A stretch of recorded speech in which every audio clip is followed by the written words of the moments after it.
first selected to read Starless Sea by Erin Morganstern, I hadn't planned on it. I went to the bookstore with a gift certificate, and while I was there, I met a clerk that recommended me read it.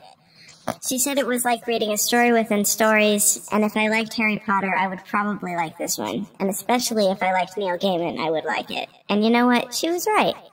It was a book that I found really enjoyable, but it had a lot of interesting things in its writing style that I haven't really found in any other book. The first part was that there were 3 prologues, not just one. And they tell you right now, if you're trying to publish, do not write a prologue. But this one had 3, and you know what? They all worked perfectly. The first one was about a pirate and a girl, and I'm gonna leave out the details because, honestly, it's a spoiler even in the first few pages of the book.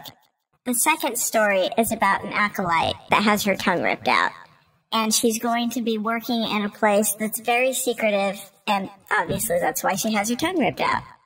The third story is about a fortune teller's son, and it's about a little boy that goes to open up a door, but he doesn't, and he goes on with his merry life. Then the story actually starts. It's a story of a boy named Zach. Zach goes to college and he loves books and gaming more than he loves just about anything else in the world. And on one of his escapades to the library, he finds a book that doesn't really seem to be cataloged correctly. Not only is it not cataloged correctly, but when he goes to check it out, it won't check out. So they make a note of it and he goes off on his merry way with the book. While he enjoys the first story and the second story, which was our first and second prologue, when he gets to the third story, it gives him pause because the third story is about him. This leads him onto a merry adventure that goes through his school, the surrounding area, into the city, and finally into a secret society where he learns that there are stories within stories and it's what holds the glue of the universe together. The only problem in the writing style shows up at the end of the book.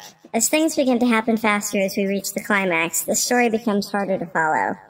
There's a large cast of characters, and in some of the parts I found myself flipping back to make sure I knew who was in the scene and who wasn't. The only other problem is that one of the love stories, instead of hinting and building up a romance, it felt like 2 of the characters were just kind of mashed together.